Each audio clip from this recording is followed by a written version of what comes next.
os explico cómo se utiliza el verbo gustar, which means to like, to love, enjoy. Okay, so if you want to say I like chocolate in Spanish, it's me gusta el chocolate.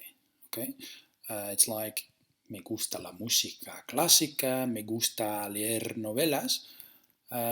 So if you compare it to I like her songs, it would be me gustan sus canciones, o me gustan los perros, I like dogs, me gustan esos juegos, I like those games.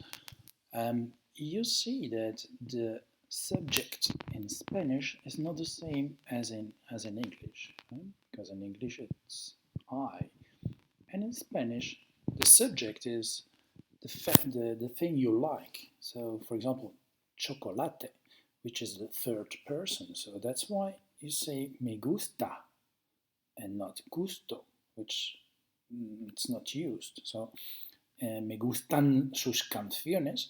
Canciones is the third person plural, so you say me gustan con N. All right? And the subject in English, I, is in fact the indirect object in Spanish, me gusta. All right, so the structure is different than the other verbs, the regular verbs we saw, like trabajar, for example. Okay.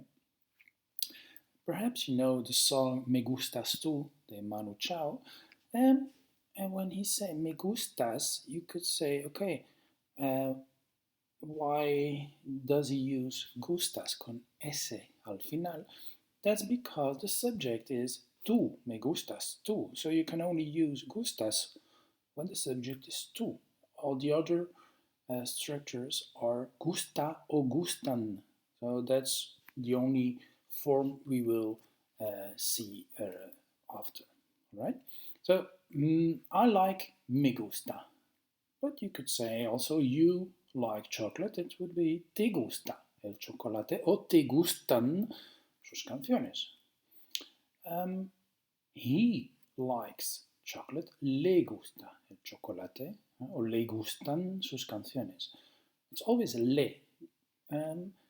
With the verb gustar, you never will use se. Se in the third person is only when it's reflexive. So, for example, to wash yourself, he washes himself, se lava. Okay, but that's another structure. Okay, gustar always le.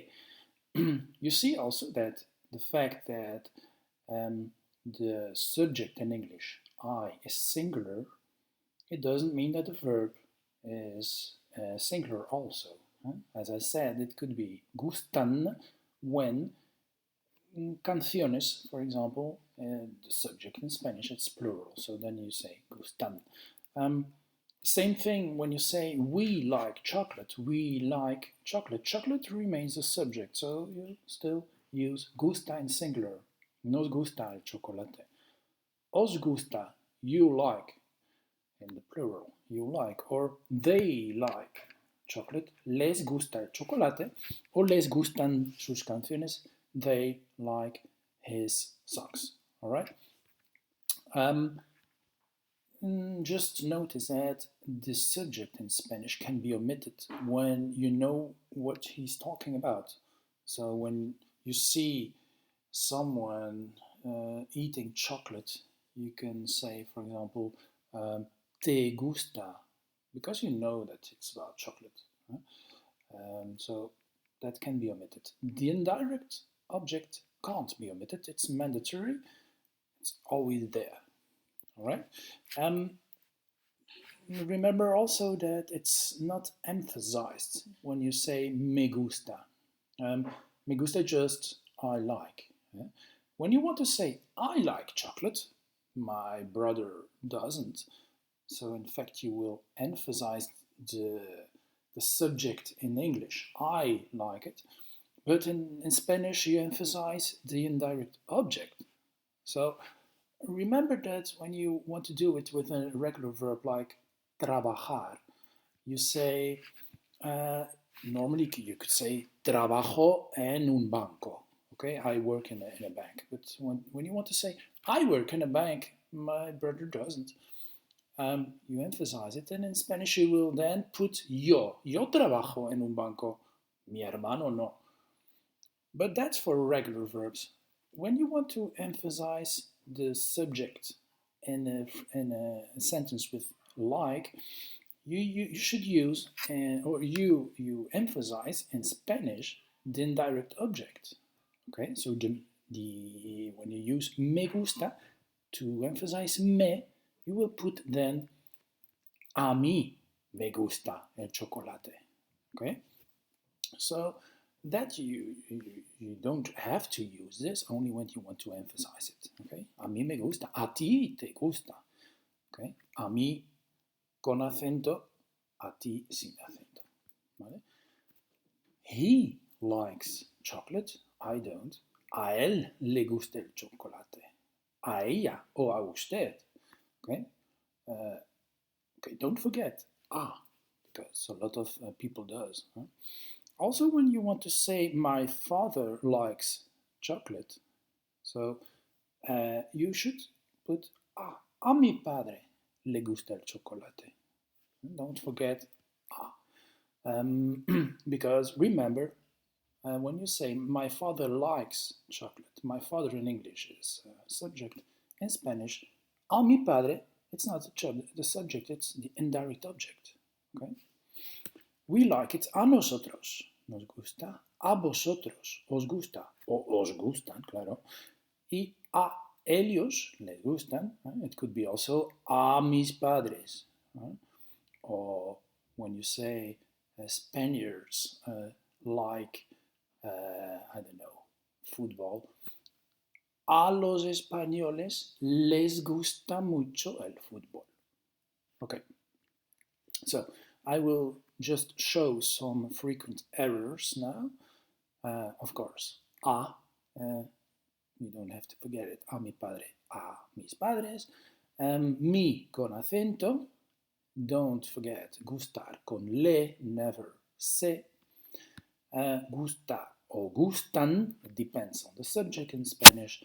And you should know that in this structure, they used to put an el or la before the noun. So you don't do it in other languages like Dutch or English. You say just I like chocolate or I like classical music. Me gusta el chocolate. Me gusta la música. Okay, so that are some frequent errors. Okay, so you could say a mi padre le gusta la paella, but you could also put some extra information about gustar. You could say a mi padre le gusta mucho, okay, or le gusta bastante. He likes it. He likes it quite well. I don't know if you say it like that in English, but he okay, just to give some information about gustar, if it's a lot or just a little or very much. Very much is, for example, a mi padre le gusta un montón, very much. A mi padre le gusta más la paella. It means like he prefers paella. He likes more paella than something else. Okay? In negative, it would be a mi padre no le gusta la paella. He doesn't like it. No le gusta nada. He doesn't like it at all. He doesn't like it a lot. No le gusta mucho. Or he doesn't like it that much. No le gusta tanto la paella. A mí me gusta mucho el fútbol. You don't have to put el fútbol after the verb. You could put it before. You could say, a mí el fútbol me gusta mucho. Okay? Right. And should I use gusta or gustan? Okay. For example, Do you like it? Do you like it? If you have just given a ring to your girlfriend, in that case, you should say in English, te gusta. Okay? Do you like it? Because you're talking about el anillo, so it's singular. If you say, do you like it, but you have made cake for the children, you would say, os gusta, of course, because you're speaking to more persons. But do you like it could also be something else. When you have, for example, made French fries for your children, so you're speaking about something plural, about las patatas fritas. So you should say, os gustan, okay? Not talking about cake, but about the French fries. Okay, and if you want to ask, ¿qué tal las patatas fritas? Or no, if it's that's the question, you could answer, me gustan mucho, okay? Because las patatas fritas, you don't have to express it, but that's what's in your mind, so that's why you use gustan. Okay, a mí también. We already saw before that when someone says, yo trabajo en un banco, I work in a bank, the other person could say, yo también. Yo también, in fact, he doesn't express, but in his mind he says, yo también trabajo en un banco. Compare it to this sentence, a mí me gusta el fútbol. If the other person also plays football, he should say, a mí también. A mí también me gusta el fútbol. He don't say me gusta el fútbol, but that would be the sentence, the complete sentence. So don't don't confuse those structures. When someone uses a sentence with gustar, you can only respond using the same structure. So you should say a mí también, or a mí no, I don't like it. I don't like football. If someone says, a mí no me gusta el fútbol, and you want to say, me neither, it would be, a mí tampoco. Or, I do, a mí sí. Who likes football? Who likes football? It's a bit more difficult. You should say, ¿a quién le gusta el fútbol? Because ¿a quién? It could be also, for example, a Juan le gusta el fútbol, a mi padre le gusta el fútbol, ¿a quién le gusta el fútbol? Always with a. Okay, another thing is you don't have to put gustar always in the present tense. There are also other tenses you could put it in. By now, we didn't have seen a lot of tenses, but we will see them later on. For example, when you want to say, I really liked the film, me ha gustado mucho la película. That's en el compuesto. En el compuesto, me ha gustado mucho. Okay? I didn't like French fries before. It's antes no me gustaban las patatas fritas, en el imperfecto. Amparo didn't like yesterday's party at all. A Amparo no le gustó nada la fiesta de ayer, en el indefinido. So as you see, you can use gustar in other tenses. Or, I would like to finish the work by tomorrow.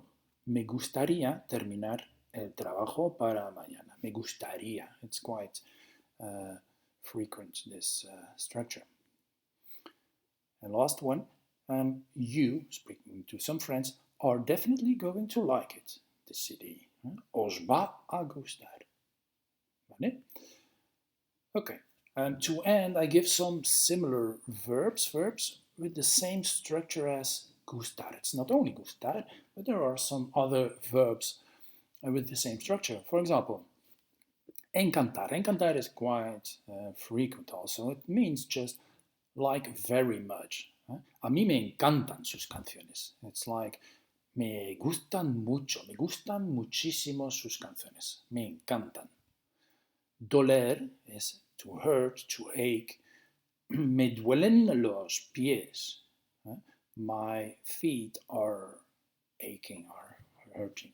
So you see, me duelen with an N at the end because los pies, that's the subject in Spanish, not in English.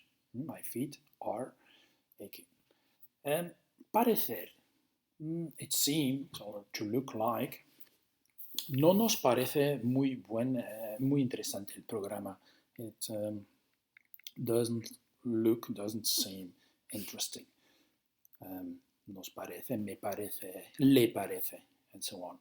Interesar, to interest, for example, a ella también le interesa ese pintor. She's also interested in that painter. Faltar, be short of, me faltan los precios de dos productos. Can be I'm short of the prices of two products, or I miss the prices. Same structure as Gustar. There are three left, I think, to disturb is molestar. Os molesta el ruido. Does the noise disturbs you? Os molesta el ruido. Os molestan los perros. Podría ser otra frase. Does the dogs disturb you? Os molesta o os molestan. Dar miedo, to be afraid of, have fear of. Le da miedo hablar en público. He's afraid of speaking in public. Le da miedo. And apetecer is to feel like. ¿Os apetece tomar un café después de la clase? And so on. Okay, that were some verbs like gustar,